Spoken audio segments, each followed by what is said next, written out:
21వ అధ్యాయము 12, 13, 14 వచనము చదువుకుందాం. చేపలు అంత విస్తారముగా పడినను వల పిగలలేదు. యేసు రండి భోజనము చేయుడని వారితో అనెను.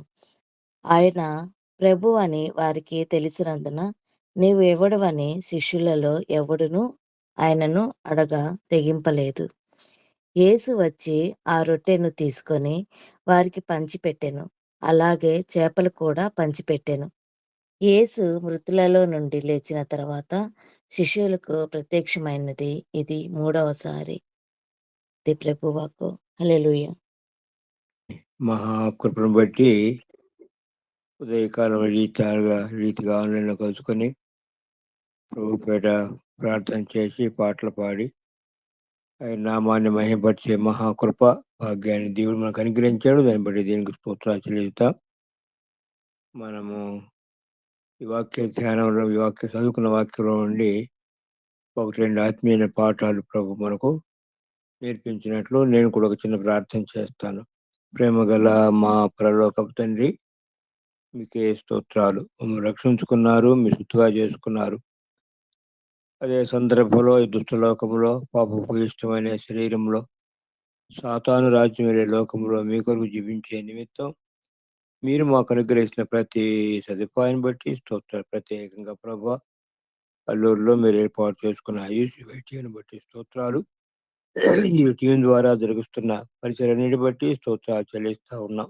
ఈ దినము ఉదయకాలం ఈ రీతిగా 5 గంటల నుంచి 6 గంటలకు చేరొచ్చే మహాకృప భాగ్యాన్ని మీరు దయచేశారు. మీకే స్తోత్రాలు చెల్లిస్తా ఉన్నాం.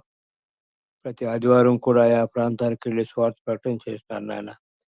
ఆ పరిచయంతటికి నీరు గట్టి పని చేసి అనేక ఆత్మ రక్షణ కొరకు క్షేమం కొరకు వాడుకొని మీ నామం గణపరచుకోమని ప్రార్థన చేస్తా ఉన్నాం. దీనదాసుని నన్ను జ్ఞాపకం చేసుకోండి. ఏ మాట్లాడే పలకాలను ఆ మాటలు ఉచ్చరించుటకు సహాయం చేయండి. అవును ప్రభు, నా మాటలు ఎవరికి అర్థం కావు. మీరు మాట్లాడితేనే కానీ మాకు సహాయం దొరకదు. కనికరం చూపించండి, సహాయం చేయండి, ప్రార్థన ఆలకించండి. కనెక్ట్ అయిన ప్రతి సహోదరుని బట్టి స్తోత్రాలు. ఇంకా కనెక్ట్ కాల్సి ఉంటున్నారు ప్రభు, వారు కూడా సకాలం కనెక్ట్ సహాయం చేయండి. ఆన్లైన్లో ఎటువంటి ఇబ్బందులు లేకుండా సహాయం చేయమని, కనికరం చూపించమని ప్రార్థన చేస్తా ఉన్నాం. ఆటంకపరచాలని ప్రయత్నం చేసి ప్రతి అంధకార శక్తులను నదులను నేసంలో గద్దిస్తూ ఉన్నాం. మా ప్రార్థన ఆలకించండి. సమయాన్ని కూడా మేము స్వాతులు ఉంచుకున్నాము.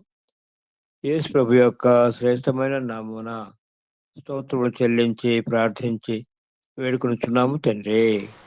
ఆమేన్. ఆమేన్. ఆమేన్. ఆమేన్. ఆమేన్. ఆమేన్. సరే, మనము అంత ముందు వారం కూడాను యేసు క్రీస్తు ప్రభు యొక్క పునరుత్థాన ప్రత్యక్షతలను మనం ప్రారంభించుకున్నాం. యేసు క్రీస్తు ప్రభు మనందరి పాప క్షమాపణ నిమిత్తము కల్వరిలో శిక్ష అనుభవించి ఆయన రక్తాన్ని ఆఖరి బొట్టు వరకు కూడా చిందించి చనిపోయి సమాధి చేయబడి తిరిగి లేచినాడు. ఆయన పరలోకానికి ఆరోహణం కాకముందు మరి 40 దినాల పర్యంతము ఆయా సందర్భాల్లో తన వారికి ఆయన సజీవుడుగా ప్రత్యక్షపరుచుకున్నాడు. ఈ పునరుత్థాన ప్రత్యక్షతలో మరి మత్తయి సువార్తలో 2, మార్కు సువార్తలో 4, లూకా సువార్తలో 4, యోహాను సువార్తలో 4, అపోస్తుల కార్యగ్రంథంలో ఒక ప్రత్యక్షత, అలాగే కొరింథీయులకు రాసిన మొదటి పత్రిక 15వ అధ్యాయము 5వ వచనం నుండి 7వ వచనం చదువుకున్నట్లయితే అక్కడ 5 ప్రత్యక్షతలు గ్రంథస్థం చేయబడ్డాయి. ఇవన్నీ కూడా మనం ఒక క్రమంలో మరి వాటిని ధ్యానించుకుంటూ పోయినట్లయితే అనేకమైన ఆత్మ సంబంధమైన పాఠాలు మనము నేర్చుకోగలం. ఇలాగా మరి ఒక ఆర్డర్లో పెట్టుకున్నప్పుడు సరే, ఆ ఆర్డర్లో పెట్టుకునే దానికి మనకు కొన్ని వాక్య భాగాలు ఇక్కడ ఏం రాయబడింది మనకు, మరి మనం చదువుకున్న ఈ అధ్యాయము 14వ వచనంలో ఇది శిష్యులకు ప్రత్యక్షమైనది 3వసారి. అంటే శిష్యులందరికీ ప్రత్యక్షమైంది 3వసారి. ఆర్డర్లో పెట్టుకుంటే ఇది 7వ సందర్భం వస్తుందిలే. మరి లూకా సువార్తలో మార్కు సువార్తలో మార్కు ఏమంటారంటే మొట్టమొదట మగ్ధులేని మరియమ్మకు ప్రత్యక్షమైన రాసినాడు. ఆ మాట రాయకపోతే స్త్రీలకు ముందు ప్రత్యక్షమైనాడా, మరి మార్గంలో అంటే యెరూషలేముకు పోతా ఉన్న మార్గంలో కూడా పోతా ఉన్న ఆ స్త్రీలకు కూడా ముందు ప్రత్యక్షమైనాడా, మగ్ధులేని మరియమ్మకు ప్రత్యక్షమైనాడని మనం అర్థం చేసుకోలేం. అదే సందర్భంలో కొరింథీయులకు రాసిన పత్రికలో మొదటి పత్రిక 15వ అధ్యాయము 5-7 వరకు 8వ వచనంలో పౌలుకు తను కనబడిన ప్రత్యక్షం రాసినాడే. అయితే అది ఆ 40 దినాల లోపల జరిగిన సంభవం కాదు. అవి కూడా అటు తర్వాత అటు పిమ్మట అంటే అవన్నీ కూడాను ఒక ఆర్డర్‌లో క్రమంలో ఉన్నాయన్నమాట. ఇవి మనకు ఈ ప్రత్యక్షతలు ఒక ఆర్డర్‌లో క్రమంలో ధ్యానించుటకు మనకు సహాయం చేస్తాయి. ఇలాగ చేసినప్పుడు 10 ప్రత్యక్షతలు అంటే కొందరు భక్తులైతే 11 కూడా అన్నారులే. మనకొక పాట కూడా ఉందిగా. ఆంధ్ర క్రైస్తవ కీర్తనలో 11 మారులు వారులకు ప్రత్యక్షమాయనేసు అని. కొందరు భక్తులు 11 కూడా అంటారు. కొందరేమో 10 అంటారు. మరి ఒక భక్తుడైతే ఎందుకు 10 అంటే ఆయన ఆదికాండంలో అబ్రహాముకు దేవుడు ప్రత్యక్షతలు 10 సందర్భాలు గ్రంథస్థం చేయబడ్డాయి గనుక దాంతో పోల్చుకొని ఇలాగా 10 ప్రత్యక్షతలని ఆయన క్రోడీకరించినాడు. సరే ఇది ఏమైతేనేమి యేసుక్రీస్తు ప్రభువు ఆయన అయిన తర్వాత సజీవుడుగా తను తాను ప్రత్యక్షపరుచుకున్నాడు.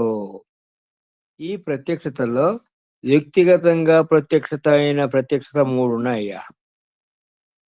కొన్నిసారి మనం చూసుకున్నట్టు మగ్ధులేని మరియమ్మకు మొట్టమొదట కనపడ్డాడు. తర్వాత పేతురుకు కనపడ్డాడు. తర్వాత మరి యేసుక్రీస్తు ప్రభు యొక్క సహోదరుని యాకోబు కనపడ్డాడు. అది మనం కొరింథీయులకు రాసిన మొదటి పత్రికలో మనం చూస్తాం. యాకోబుకు అంటే ప్రభు సహోదరుని యాకోబు, యేసు ప్రభు యొక్క శిష్యుడైన యాకోబు కాదయో. ప్రభు సహోదరుడైన యాకోబు ప్రత్యక్షమైనాడు. ఎందుకు ప్రత్యక్షం కావాల్సి వచ్చిందంటే మరి ఆ యాకోబు జీవితాన్ని నేను చదువుకున్నప్పుడు నేను గ్రహించిన నాకు అర్థమైన విషయం ఏంటంటే ఆ యాకోబు ఏ కుటుంబంలో అయితే యేసుక్రీస్తు ప్రభువు జన్మించినాడో ఆ కుటుంబంలో జన్మించిన ఆ యాకోబు అందరికంటే ముందుగా ఆయన యేసు ప్రభువుని విశ్వాసం ఉంచి ప్రథమ శిష్యుడిగా ఉండవలసిందయ్యా కదా. మరియమ్మ కూడా తన పిల్లలకు అనేక సందర్భాలు చెప్పుండొచ్చు. అయ్యా మీ అన్నంటే సామాన్యమైన మనుషుడు కాదు, ఆయన దేవుని కుమారుడు. మరి అంతేకాదు మరి ఆయన వడ్రంగి పని చేసేటప్పుడు అనేక అద్భుతాలు జరిగాయట. కొందరు చేతులు కాళ్ళు రాసిస్తున్నారు. ఇవన్నీ చూస్తున్న వాళ్ళు యేసు ప్రభుని విశ్వాసంతుల ప్రత్యేకంగా యోహాను సువార్త 7వ అధ్యాయము 5వ వచనం మనం చూసినట్లయితే ఆయన సహోదరులైనను ఆయనందు విశ్వాసముంచలేదని రాయబడిందయో. చూడండి ఎంత విచారకరమైన విషయమో. ఆ యాకోబు యేసుక్రీస్తు ప్రభు పునరుత్థానుడైన తర్వాత ఎప్పుడు కనబడ్డాడు అంటే ఆఖరి దినాల్లో ఏ 38వ దినమో 39వ దినమో కూడా చెప్పుకోవాల్సి వస్తుంది. అప్పుడు కనపడ్డాడు. అప్పుడు కనపడితే అప్పుడు నమ్మాడు ఆయన.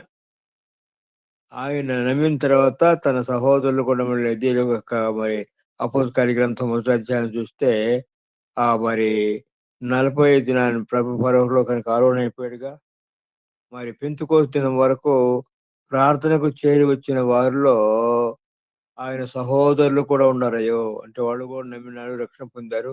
వాళ్ళు కూడా ఆ ప్రార్థన సమావేశంలో మరి పరిశుద్ధాత్మ దేవుని యొక్క ప్రత్యక్షత కొరకు పెంతెకొస్తు దినం వరకు వాళ్ళు ప్రార్థన చేస్తా వచ్చినారు, వాళ్ళు ఉన్నారు. అంతే కాదు. అపోస్తల కార్యగ్రంథం చూసినట్లయితే మరి ప్రత్యేకంగా 15వ అధ్యాయంలో మరి ఆ కాన్ఫరెన్స్ కి ప్రెసిడెంట్ గా ఉండింది ఎవరయ్యా అంటే యాకోబు. యాకోబు ప్రెసిడెంట్ గా ఉండి దాన్ని నడిపించినాడు. అంతేకాదు అపోస్తల గ్రంథంలో పలు సందర్భాల్లో కూడా పౌలు భక్తుడు ఈ విషయాన్ని యాకోబు కూడా తెలియచేయండి కనుక ఇట్లాగా ప్రథముడు అయిపోయినాడు. ఆ పౌలు భక్తుడే కొరింథీయులకు రాసిన పత్రిక 2వ అధ్యాయంలో 9వ వచనాన్ని ఏమంటున్నా అంటే సంఘమునకు స్తంభములుగా ఉండిన వారు అని ఒక ముగ్గురు పేర్లు రాసినాడు. ఆ ముగ్గురు పేర్లు ఎవరి పేరు ముందుంది అంటే యాకోబు పేరు ముందుందయో. శిష్యుల జాబితా 4 సందర్భాల్లో గ్రంథస్థ సువార్తల్లో 3 సందర్భాలు, అపోస్తల కార్యగ్రంథం మొదటి అధ్యాయంలో ఒక సందర్భం రాయబడినాయి. ఆ శిష్యుల జాబితా రాయబడిన ఆ జాబితా అన్నింటిలో కూడాను మొట్టమొదటి పేరు ఎవరి పేరు కనబడుతుంది అంటే పేతురు కనబడుతుంది. కానీ ఇక్కడ పౌలు భక్తి ఏమంటున్నాడంటే స్తంభములుగా ఉండిన వారు యాకోబు, కేఫా, యోహాను అంటున్నాడు. యాకోబు ఎవరే అంటే ప్రభు సహోదరుడైన యాకోబు. దీని గురించి మనకి ఏం చెప్పుకోవచ్చు అంటే మొదటివాడు కడపటివాడయ్యాడు, కడపటివాడు మొదటివాడైనాడు అని చెప్పుకోవచ్చయ్యో. ఇట్లాగా ఆ 10 ప్రత్యక్షతలు మరి వ్యక్తిగతంగా ప్రత్యక్షలో మరియమ్మకు, పేతురుకు, యాకోబుకు. మనం ఇప్పుడు పేతురును కూర్చున్న విషయం చదువుకోవాలని ఆశపడతా ఉన్నాం. పేతురుకు ఇది ఇక్కడ మనం చదువుకున్న వాక్య భాగం యోహాను సువార్త 20వ అధ్యాయంలో శిష్యులకు ప్రత్యక్షమైనది ఇది 3వసారి కదా. ఇందాక మనం అనుకున్నట్లు ఒక క్రమంలో పెట్టుకుంటే ఇది 7వ పర్యాయం వస్తుంది. శిష్యులకు ప్రత్యక్షమైనది 3వసారి. కానీ అంతకుముందే మరి లూకా సువార్త 24వ అధ్యాయము 34వ వచనం చూసినట్లయితే పేతురుకు కూడా కనపడ్డాడని రాయబడిందయో. అంటే ఇందాక మనం అనుకున్నట్టు వ్యక్తిగతంగా కనపడిన ప్రత్యక్షులు అంటే 3 సమరయస్త్రీకును మగ్దలేనే మరియమ్మకును అలాగే పేతురుకు, యాకోబుకు. మరి ఆ ప్రత్యక్ష అయిన సందర్భాలన్నింటిలో ఏమేమి మరి వాళ్ళ మధ్య సంభాషణ జరిగిందో గ్రంథస్థం చేయబడలేదు. కానీ ఈ 4 సందర్భాలు మనం చూస్తే అప్పుడంతా కూడాను యేసు ప్రభు పేతురుకు ఇచ్చిన హెచ్చరిక ఆయన జ్ఞాపకం వచ్చి ఉంటుంది. మాట్లాడకపోతే కూడా జ్ఞాపకం వచ్చి ఉంటుంది. ప్రభు పేతురుకి ఏం చెప్పినాడు? పేతురు, నన్ను ఎరగని నువ్వు ముమ్మారు బంగుతావో ఆయనను నువ్వు స్థిరపడి నీ సహోదరుని స్థిరపరచుము. ఈ మాట కనపడల్లా కూడా ఒకవేళ గ్రంథం చేయబడలేదు కానీ ఆ సందర్భాలను కూడా అంటారు ప్రభువా సారీ సారీ సారీ క్షమించయ్యా అని అనుకుంటూ కూడా ఉంటాడు. ప్రభు మనకు తెలుసుగా ప్రభు ఇచ్చిన వాగ్దానం ఏంటంటే నిజం చెప్పాలంటే మనము ఏదైనా పొరపాటు చేసినప్పుడు ఆ పొరపాటు మనం ఒప్పుకున్నప్పుడు ఆయన ఏం చేస్తాడు తెలుసా? నీ వడక ముందే నేను క్షమించాను పో. ఎంత జాలి కలిగిన కనికరి కలిగిన ప్రభువో చూడండి. మన రక్షించడం మాత్రమే కాదు, మన క్రైస్తవ యాత్రా జీవితంలో అప్పుడప్పుడు మనం చేసే పొరపాట్లు కాని మాటలు ఆయన దాని సన్నిధిలో మనం ఒప్పుకోవాల్సిందే కదా. ఇదే కదా యోహాను తన మొదటి మొదటి అధ్యాయంలో రాసినాడు. ప్రత్యేకంగా 5వ వచనం నుండి మనం చదువుకున్నట్లయితే అక్కడ 7వ వచనం రాయబడింటే పోనీ 5వ వచనం కూడా చెప్తాను. దేవుడు వెలుగై ఉన్నాడు, ఆయనందు చీకటి ఎంత మాత్రము లేదు. 7వ వచనం అంటే ఆయన వెలుగులో ఉన్న ప్రకారం మనం కూడా వెలుగులో నడిచిన అన్యోన్య సహవాసము కలవారమైందము. అన్యోన్య సహవాసం అంటే క్లోజ్ రిలేషన్షిప్. యేసయ్యకి మనకి తండ్రి బిడ్డల సంబంధం కుదిరిపోయింది. కానీ అప్పుడప్పుడు మనము ఆయన సహవాసం కాస్త దూరం అయిపోతుంటాం. అయ్యో ఏమి అట్లాగా. దానికని దేవుని యొక్క సంకల్పం ఏంటంటే మనము క్రీస్తుతో కూడాను క్లోజ్ రిలేషన్షిప్, అన్యోన్య సహవాసము. అన్యోన్య సహవాసం ఇట్లాగా. అందుకనే తరచుగా మనం బైబిల్ చదువుకుంటాము, తరచుగా మనం ప్రార్థన చేస్తాం. బైబిల్ చదువుకున్నప్పుడు దేవుడు ఏం చేస్తాడంటే ఆ వాక్య వెలుగులో ఆ వాక్యం అద్దంలాగా పనిచేసి మనము ఏ పొరపాటు చేసామో మన ముఖం మీద ఏ మచ్చుందో దాన్ని మనకు చూపిస్తాడు. అదే సందర్భంలో వాక్యం అనే ఉదకం చేత మనం కడుక్కొని శుభ్రం చేసుకుని ఆయనకి సమీప దగ్గర సంబంధం కలుగుండే ఆ మహాకృపా భాగ్యం దేవుడు మనకు అనుగ్రహించినాడయ్యా కదా. అన్యోన్య సహవాసం. మరి ఇట్లాగా పేతురు ఇన్ని పర్యాయాలు కదా మరి అది కొరింథీయులకు రాసిన పత్రికలో 15:5లో ఉండే ఆ మాట మొదలుకొని పత్రిక 15:5లో ఉన్న మాట కలుపుకుంటుంటే ఇప్పటికి ఇది 4 సందర్భాలు. ఇది 4వ సందర్భం అన్నమాట. ఎవరికి? పేతురుకి కనపడ్డ ప్రభు. అన్ని సందర్భాల్లో ఉంటాడు కూడాను. ఇప్పుడు ఆ పేతురు సరే ఈ మాట కూడా నా గమనానికి వస్తుంది. పేతురు ప్రభు దగ్గరికి వచ్చేదానికి కారణం ఎవరంటే రక్షణకి తన సొంత సహోదరుని అంద్రెయ అని చెప్పాల. మొట్టమొదట నమ్మిన వాళ్ళు ఎవరంటే అంద్రెయ, యోహాను. మరి అంద్రెయ ఇంటికి వచ్చి తన సహోదరుడైన పేతురుతో చెప్తాడు, ఇదిగో నేను మెస్సియాను కనుగొన్నాను, రా వచ్చి శుద్ధురా అని. ఆయన అప్పుడు తీసుకొచ్చిన తర్వాత ప్రభువునందు విశ్వాసం ఉంచి అతడు రక్షణ పొందాడులే కదా. ఇలాగా అంద్రియ బుద్ధలో కూడా మనం కొన్ని పాఠాలు నేర్చుకోవచ్చు. అంద్రియ యొక్క పరిచయం అంతా ఏంటంటే వ్యక్తిగతమైన పరిచయం చెప్పాలి. Personal evangelism. పెంతెకోస్తు దినాన పేతురు ప్రసంగం చేసేటప్పుడు 3000 మంది రక్షణ పొందారుగా. ఒక భక్తుడు ఏమంటున్నాడంటే మరి ఆ 3000 మందికి పేతురు ఎవరో అని తెలుసు, ప్రసంగికుడు కనుక. కానీ అంద్రెయ వచ్చేటప్పుడు ఆయన ఏమంటాడంటే దీని పరిచర్య అంతా వ్యక్తిగతమైన పరిచర్యే. ప్రత్యేకంగా 5 రొట్టెలు 2 చిన్న చేపలు చంద్రవాడి దగ్గర ఎట్లా ఉన్నాయని తెలుసంటే ఆయన ఏమంటాడంటే వ్యాఖ్యానకర్త ఆ కుర్రవాడితో మాట్లాడినాడు. ఏం బాబు, ఏం పేరు, ఏ ఊరు, ఎక్కడి నుంచి వచ్చావు, మరి ఏందిరా డబ్బా అంటే ఎట్లాగా. అలాగా వ్యక్తిగతమైన పరిచర్య. ఆ అందరి పరిచర్య ద్వారా మరి తన ఇంట్లో తన సహోదరుడు పేతురు ప్రభువునందు విశ్వాసం ఉంచినాడు కనుక మనము రక్షణ పొందిన మన యొక్క బాధ్యత ఏంటంటే మన రక్షణ ద్వారా మొట్టమొదటిగా మన కుటుంబస్తులకు, మన బంధువులు, మన ఇరుగు పొరుగు వారు, మన గ్రామస్తులు మరి ప్రభువునందు విశ్వాసం ఉంచేదానికి సాక్షిగా మనం ఏర్పాటు చేసుకున్నాడయ్యా. అంతేకాదు ప్రభు తన శిష్యులకు ఇచ్చిన ఆజ్ఞ ఏంటి? మీరు సర్వలోకానికి వెళ్ళి సర్వ సృష్టికి సువార్త ప్రకటన చేయమన్నాడుగా. కానీ మనం పోలేకపోతే కూడాను అలాగా పోయిన ఆ దాసుల కొరకు మనం ప్రార్థన చేస్తే ఆ చేసే పరిచర్యలో వచ్చే బహుమానంలో మన అకౌంట్ మన మన బహుమానం మన అకౌంట్ లో పడుతుందయ్యో కదా. మరి పేతురికి ఇన్ని పర్యాలు మరి ప్రత్యక్షమై, పేతురు నువ్వు నేను చెప్పాను కదా నువ్వు బొంగుతావని, నీవు స్థిరపడిన తర్వాత నీ సహోదరులను స్థిరపరచు అంటే ఇప్పుడు ఏం చేస్తాడంటే చేపలు పట్టబోతున్నాడు. ఇదిగో నేను చేపలు పట్టణ పోతా ఉన్నానంటే ఆయనతో కూడా ఇంకా 6 మొత్తం 7 మంది పోయినారయ్యో. చూడండి దీంట్లో ఉన్న మనం నేర్చుకునే పాఠం ఏంటంటే బాధ్యత కలిగిన పోనీ ఇంట్లో చూద్దాము. ఇంట్లో తల్లిదండ్రులు విశ్వాసమైన వీరు పిల్లలకు మాదిరికరమైన జీవితం. వీరే వెనుకడుగేస్తే వాళ్ళు పిల్లలు మరి యవనస్తులు వెనకడుగు వేయకుండా ఎట్లుంటారయ్యా.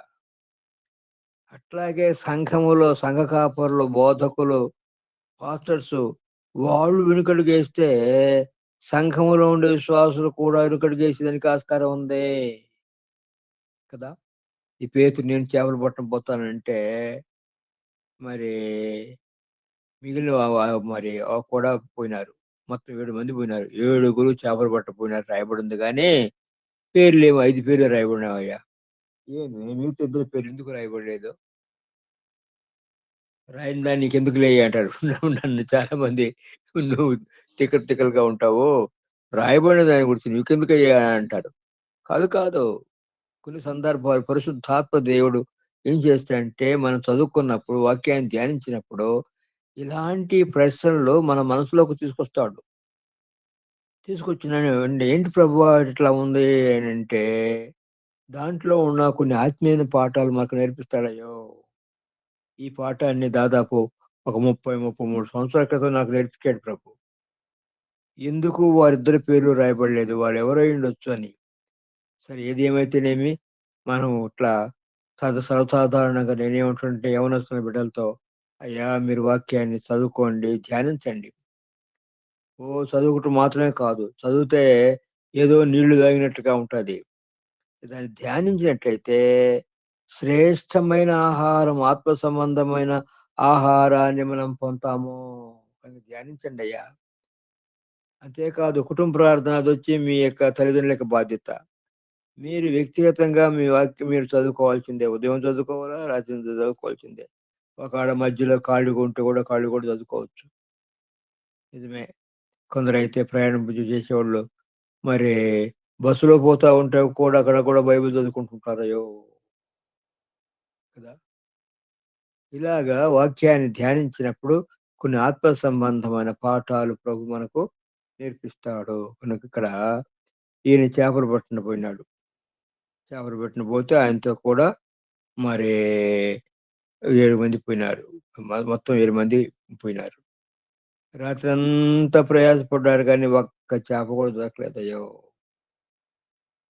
మరి ఈ పేతురు జీవితంలో మనం నేర్చుకున్న ఇంకొక పాఠం ఏంటంటే, ఇన్ని పర్యాయాలు ప్రభువు అతన్ని హెచ్చరిస్తే కూడాను, తిరిగి తిరిగి వెనక్కి పోతే కూడాను, ఆయన్ని తిరిగి తీసుకొచ్చి ఏ ఉద్దేశ్యంతో అయితే ప్రభు ఆయన్ని పిలిచినాడో, ఆ సంకల్పం ఆయన ద్వారా నెరవేర్చే నిమిత్తము విడిచిపెట్టేదయ్యా. చూడండి దేవుని యొక్క మహాకృప చూడండి. ప్రభువా! నీవు నాకొద్దు పో అంటే కూడా ఆయన విడిచిపెట్టాడు. అవును. ఒక దైవజనురాలు యొక్క జీవితాన్ని ఆమె సాక్షిని ఎరుగుదును. ఆమె పొందిన మరి అనేక భయంకరమైన శ్రమల గుండా కష్టాల గుండా పోయినప్పుడు, యేసయ్యా! మరి నాకేం మేలు చేసావయ్యా? ఏం మేలు చేశాయ్యా? నాకొద్దు పో అంటే హుహు. విడిచిపెట్టలా. చూడండి. ఆ అమ్మ మరి ఇటువైపు చూస్తా ఉంటే యేసయ్య కనపడతా ఉన్నాడు. నాకొద్దు పోయని మరి ఈ పక్క వైపు చూస్తే ఒక తిరిగింది. ఎక్కడ కనపడుతున్నాడు? ఇటువైపు తిరుక్కుంటూ నాకొద్దు పో అని చూసినట్లుగా. అంటే ఎందుకు ఈ మాట చెప్తున్నానంటే, ఆయన మనల్ని విడిచిపెట్టి పోయేవాడు కానే కాదు. కదా! యోబు జీవితంలో కూడా నేను నేర్చుకున్న పాఠం అదే. యోబు జీవితంలో ఆయనకొచ్చిన కష్టాల్లో, శ్రమల్లో అన్ని కష్టాల కంటే ఆయనకి అధికమైన దుఃఖాన్ని కలుగచేసిన కష్టం ఏంటంటే, దేవుడు ఇంతకుముందు నాతో బాగా మాట్లాడేవాడు. ఇప్పుడు నాతో మాట్లాడటం లేదు. కానీ యోబు గ్రంథాన్ని మనం చదువుకున్నట్లయితే ఏ సందర్భంలో కూడా విడిచిపెట్టలేదయ్యా. నిజమే. సాతానుకు శోధించేదానికి పర్మిషన్ ఇచ్చాడు కానీ, విడిచిపెట్టలే. అన్ని సందర్భాల్లో ఆ పోరాటంలో ఆయన తోడుగా ఉండి, ఆ పోరాటంలో బౌండరీ దాటినప్పుడు తిరిగి తీసుకొచ్చి ఆ బౌండరీలో ఆయన్ని పెట్టి, ఆ పోరాటంలో జయం పొందేదానికి సహాయం చేసినాడు. జయం పొందాడుగా. సాతాన్ని జయించాడుగా యోబు. అన్ని కష్టాలొచ్చినా, శ్రమలొచ్చినా, బాధలొచ్చినా, నిందలొచ్చినా మరి విడిచిపెట్టలేదు. అట్లాగా దేవుడు మనం రక్షించుకున్నాడో, ఆయన సొత్తుగా చేసుకున్నాడో, అదే సందర్భంలో మన క్రైస్తవ యాత్రా జీవితంలో ఆయన మనల్ని విడిచిపెట్టిపోయేవాడు కానే కాదు. చూడండి. ఈ తర్వాత మరి 15 వచనం నుండి ఆఖరి వరకు మనం చూసినట్లయితే, అక్కడ మరి ఇలాగా పేతురు నన్ను కాదని అంటావు. కానీ నేను నీకు అని మరి పలుమార్లు అని చెప్తే ఇంకొక మాట చెప్పాలంటే ఆయన స్థిరపడ్డాడు. ప్రభువుని వెంబడించేదానికి తీర్మానం చేసుకున్నాడు, వెంబడించాడు. మరి పోయేవాడు పోవచ్చుగా. మరి అపోస్తలుడు యోహాను గురించి అడుగుతున్నాడు. ఈ సంగతి ఏందేంటి? ప్రభు ఉన్నాడు. ఆయన సంగతి నీకెందుకు తెలవయ్యా? నువ్వు నన్ను వెంబడించు అని అన్నాడు. దాంట్లో నేను నేర్చుకున్న ఇంకొక పాఠం ఏంటంటే, ఈ యోహాను సువార్తలో అపోస్తలుడు యోహాను ఆయన ఏం రాస్తున్నాడంటే తన గురించి తన పేరు రాసుకోలేదు కానీ అన్ని సందర్భాల్లో ఆయన ఏమంటున్నాడంటే, యేసు ప్రేమించిన శిష్యుడు, యేసు ప్రేమించిన శిష్యుడు అని రాసుకున్నాడు. 5 పర్యాయాలు రాయబడి ఉంది. ప్రత్యేకంగా మరి 21 అధ్యాయంలోనే 3 పర్యాయాలుంది. చూడండి. కానీ నేను నేర్చుకున్న పాఠం, నాకు ప్రభు నేర్పించిన పాఠం ఏంటంటే, మరి మన ప్రభుని యేసుక్రీస్తు యోహాను కంటే కూడాను పేతుర్ని ఎక్కువగా ప్రేమించినాడు అనే విషయాన్ని ఆయన చదువుకున్న దాన్ని బట్టి మనకు అర్థమవుతా ఉందయ్యా కదా. పేతురు ఇట్లాగా కనుకుంటా ఈ విషయాల్లో మనం నేర్చుకునే పాఠం ఏంటంటే రక్షణ పొందిన మనల్ని ఎలాంటి పరిస్థితుల్లో కూడా ఆయన విడిచిపెట్టిపోయేవాడు కానే కాదు. అంత మంచి దేవుణ్ణి మనం రక్షకుడిగా కలిగి ఉన్నాం. నిరంతరము అన్ని సందర్భాల్లో మనకు తోడుగా ఉండి మనం నడిపిస్తూ ఏ సంకల్పం అయితే ఆయన మన పట్ల కలిగి ఉన్నాడో ఆ సంకల్పాన్ని తప్పకుండా నెరవేర్చుకుంటాడు. కనుక కనెక్ట్ అయిన సహోదరుడు సహోదరి, రక్షణ పొందిన మనము మన పట్ల ఆయన కలిగి ఉన్న ఆ మహా గొప్ప సంకల్పాన్ని మనం జ్ఞాపకం చేసుకుని ఆయన ఆజ్ఞలకు మనం లోబడినట్లయితే ఆయన జరిగించుకోవాల్సిన ఘనకార్యాలను జరిగించుకుంటాడు. రేపు ఆయన కనబడ్డప్పుడు మరి ప్రత్యక్షమైనప్పుడు మనకు రావాల్సిన బహుమానం మనకు ఇస్తాడు కదా. అంటే రక్షణ పొందడం మాత్రమే కాదు, రక్షణ పొందిన మనము రేపు యేసుక్రీస్తు ప్రభు వీణ పరిపాలనలో ఆయనతో కూడా రాజులుగా ఉండాలనే మహా గొప్ప సంకల్పం. ఆయన రాజుకు రాజుగా ప్రభుగా సింహాసనాసీనుడు రాజ్య పరిపాలన చేస్తాడు. ప్రభువును విశ్వాసించిన మనము ఆయనతో కూడా సింహాసనం మీద కూర్చొని రాజ్య పరిపాలన చేయాలి. ఒక సహోదరుడు 10 పట్టణాల మీద అధికారిగా ఉంటాడు, ఇంకో సహోదరుడు 5 పట్టణాల మీద అధికారిగా ఉంటాడు. ఇలాగా మనము ఉన్నతమైన స్థానంలో ఉండాలని ప్రభు యొక్క మహా గొప్ప సంకల్పం కదా. దేవుడు మనకిచ్చే బహుమానాలు 2 రకాల బహుమానాలు ఉంటుంది. ఒకటి దాచబడిన ధనం అనే మాట ఉందయ్యో. మరి ఆ దాచబడి మన కొరకు ఒక బహుమానాన్ని ఆయన పెట్టుకో ఉన్నాడు. దాన్ని ఆ దినాన్ని మనకు రిలీజ్ చేస్తాడు. ఇంకొకటి ఏమో మనం కష్టపడి సంపాదించుకోవాల్సిన బహుమానాలు కదా. కష్టపడి అంటే అలాగా అనేక ఆత్మల రక్షణ కొరకు మనం ప్రయాసపడి అనేక ఆత్మలను మనం రక్షించినప్పుడు మనకు కావాల్సిన బహుమానాన్ని మన అకౌంట్లో వేస్తాడు కదా. రేపు ఏండు పరిపాలన ఇందాక అనుకున్నట్టు ఒక సహోదరుడు 10 పట్టణాల మీద అధికారిగా ఉంటాడు, ఇంకో సహోదరుడు 5 పట్టణాల మీద అధికారిగా ఉంటాడు. సరేలే, కొరింథీయులకు రాసిన మొదటి పత్రిక 3వ అధ్యాయము 9వ వచనం నుంచి 15వ వచనం వరకు చదువుకున్నట్లయితే మనకు అక్కడ ఆ భవనాల నిర్మాణం గురించి రాయబడతా ఉంది. అబ్బో, బంగారం పంపిస్తే బంగారము, వెండి పంపిస్తే వెండి, వెలగల రాళ్ళు పంపిస్తే వెలగల రాళ్ళతో మనకు భవనాల నిర్మాణం చేస్తాడయ్యో.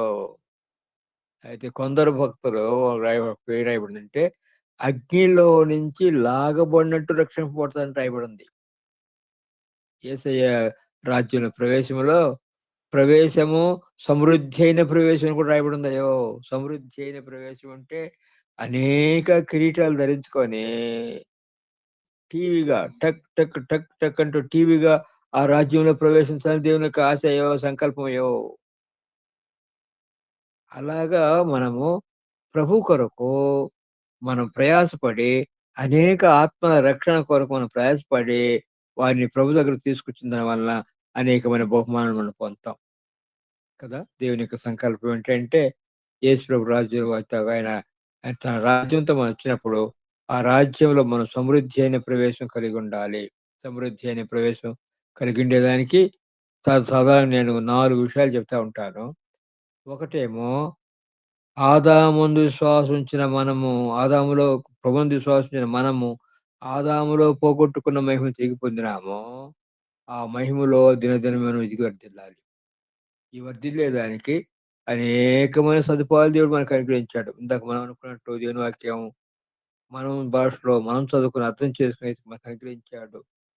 పరిశుద్ధాత్మ దేవుడిని మనకు బోధకుడుగా అనుగ్రహించాడు. ఆయా సందర్భాల్లో దైవజనుల్ని మన మధ్యకు పంపించి దేవుని వాక్యంలో మరి అనేకమైన శ్రేష్టమైన సత్యాలు మనకు బోధిస్తా ఉన్నాడు. అంతేకాదు ప్రతి ఉదయకాలమున ఈ రీతిగా ఆన్లైన్ ఎందుకు కలుసుకుంటున్నాం? ఈ రీతిగా ఒకరికొకరు ప్రార్థన చేయటం వలన, పాటలు పాడటం వలన, వాక్య ధ్యానం వలన మనము ఒకరికొకరు సహాయం చేసుకొని ఆ ఆత్మ సంబంధ జీవితంలో మనం ఎదిగి వర్ధిల్లుతా ఉన్నామయ్యా. అట్లాగా మహిమలో మనం వర్ధిల్లాలి. సరే, ఈ మహిమలో వర్ధిల్లటం అంటే దేవునికి సంకల్పం ఏంటంటే యేసుక్రీస్తు ప్రభు ఎంత మహిమ కలిగిన వాడో ఆ మహిమలోనికి ఆయనతో కూడా సమానమైన మహిమలోకి మనం రావాలని దేవుని యొక్క మహా గొప్ప సంకల్పం. వస్తాములే. అయితే ఆ స్థితి వేరిన పరిపాలనలో వేరు వేరు అంతస్తులో ఉంటది. నిత్యత్వంలో యేసుక్రీస్తు ప్రభుతో కూడా సమానమైన మహిమలో ఉంటాము. అందుకని హెబ్రీయుల రాసిన పత్రిక 2వ అధ్యాయంలో ఏమి రాయబడిందంటే, మనల్ని సహోదరుల్ని పిలుచుటకు ఆయన సిగ్గుపడలేదని రాయబడింది. నేను చూడండి ఎంత గొప్ప ధన్యత. రక్షణ పొందిన మన పట్ల ఆయన కలిగి ఉన్న ఆ మహా గొప్ప సంకల్పం చూడండి. ఈ విషయాన్ని మనం జ్ఞాపకం పెట్టుకొని ప్రభునందు విశ్వాసం ఉంచిన మనము, రక్షణ పొందిన మనము నీతిలో, భక్తిలో, పరిశుద్ధతలో, మహిమలో ఎదిగి వర్ధిల్లాలి. అదే సందర్భంలో అనేక ఆత్మల రక్షణ కొరకు మనం ప్రయాసపడాలి నాయన. ఆత్మరక్షణ కొరకు సువార్త ప్రకటన చేయడానికి పోతా ఉన్నారంటే వాళ్ళు ఎవరో మరి పాస్టర్లు, మరి సంఘ పెద్దలు వాళ్ళు పోతారులే ఇంకా మనం పోకూడదని కాదు. మ్హూ. వారైతే బైబిల్ కాలేజీలో ట్రైనింగ్ కొందరైతే 10 సంవత్సరాలు ట్రైనింగ్ చేసిన వాళ్ళు ఉంటా ఉన్నారయ్యో. వాళ్ళకైతే బాగా తెలుసు, మనకేం తెలుసు అని మనం నిరాశపడాల్సిన అవసరం లేదు. చిన్న పరిచర్యే. స్పెషల్ మీటింగ్ జరుగుతా ఉన్నాయి. ఆ స్పెషల్ మీటింగ్ కొరకయ్యా మరి దైవజనులు చాలా దూరం నుంచి వస్తా ఉన్నారు రెండంటే వాడొచ్చి కూర్చొని విని రక్షణ పొందిన ఆస్కారం ఉందయ్యా. ఏమిలే ఒక చిన్న కరపత్రం ఇస్తే కూడా చాలు కదా. కొందరు భక్తుల్ని ఎరుగుతున్నాం దారిని పోతూ పోతూ దారిని పడిన కరపత్రాన్ని తీసుకొని చదివి రక్షణ పొందిన ఉన్నారయ్యా. కనుక మనకు అనుగ్రహించిన ఆ చిన్న సదుపాయాన్ని పరిచర్యను మనం ఉపయోగించుకొని అనేక ఆత్మ రక్షణ కొరకు మనం ప్రయాసపడి రేపు ప్రభు వచ్చినప్పుడు బలా నమ్మకమైన మంచి దాసుని అని పిలువబడే ఆ పిలుపుకు పాత్రగా జీవించాలనేది ప్రభు యొక్క కోరిక కదా.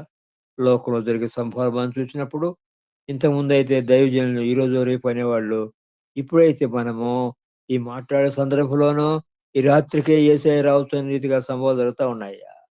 కాబట్టి విషయాన్ని జ్ఞాపకం పెట్టుకొని ప్రభువు మనకు అనుగ్రహించిన ఈ కొంచెం సమయాన్ని మన సుజీవపరుచుకొని ప్రభు కొరకు జీవించి రేపు ప్రభు వచ్చినప్పుడు బడా నమ్మకమైన మంచి దాసుని అని పిలువబడే ఆ పిలుపుకు పాత్రగా జీవించాలని ప్రభు కోరుకుంటా ఉన్నాడు. అయ్యా, నాకు ఈ అవకాశం ఇచ్చిన మరి ఈశ్వరి టీంకి, మరి ప్రత్యేకంగా నడిపిస్తున్న సీనయ్య గారికి, మరి కనెక్ట్ అయిన ప్రతి సహోదరుడు సహోదరికి కూడా మా కుటుంబ చెప్తా ఉన్నాం. అవును, ఈ రీతిగా మనము ఒకరికొకరు ప్రార్థన చేసుకుని ముందుకు సాగిపోయే ఈ మహాకృపా భాగ్యం దేవుడు అనుగ్రహించాడు. దాన్ని బట్టి దేవునికి స్తోత్రాలు చెల్లిస్తా ఉన్నాం. అందరికీ వందనాలు. స్తోత్రం స్తోత్రం స్తోత్రం స్తోత్రం. స్తుతి స్తుతి స్తుతి స్తుతి స్తుతి స్తుతి స్తుతి. ప్రేమ నమ్మకము కలిగిన ప్రియ మా పరలోకపు గొప్ప తండ్రి, ఉన్నతమైన బలమైన ఘనమైన శ్రేష్టమైన నామానికి వేలాది వందనాలు స్థుతులు స్తోత్రాలు ప్రభువా. అయా ఇదిగో తండ్రి నాయన ఉదయకాల సమయంలో తండ్రి నాయన మొదటి గడియలో నా ప్రభువా నాయన అయా మీ సన్నిధిలో చేరి నా ప్రభు ఈ టీము ఇదిగో యూసీవై టీములో నాయన ఈ రీతిగా నాయన అయా మీ బిడ్డల మధ్యలో నాయన మేమందరం కలుసుకొని నా ప్రభు అయా ప్రార్థన చేసుకొని వాక్యాన్ని నాయన ప్రభు మేము నాయన వినేవారముగా ఉండటానికి సహాయం దయచేయమని ప్రార్థిస్తున్నాం ప్రభు. అయా ప్రతి దినము నా ప్రభు ఎలాగనే తండ్రి నాయన మీ వాక్యంలో మేము ఎదుగుటకు సహాయం దయచేయమని అడుగుతున్నాను పరిశుద్ధాత్మ దేవుడా. నీకే వందనాలు స్తోత్రాలు తండ్రి. అయా ఇదిగో తండ్రి నాయన ఈ దినమునైనా చెప్పిన వాక్యాన్ని బట్టి నీకు వందనాలు స్తోత్రాలు ప్రభు. అయా వాక్యానుసారంగా మేము నడుచుకునే వారముగా ఉండటానికి సహాయం దయచేయండి యేసయ్యా, నీకు వందనాలు. అవును తండ్రి నా ప్రభు అయా పునరుద్ధాన ప్రత్యక్షల గురించి నా ప్రభు నాయన మేము విని ఉన్నాము నా ప్రభు.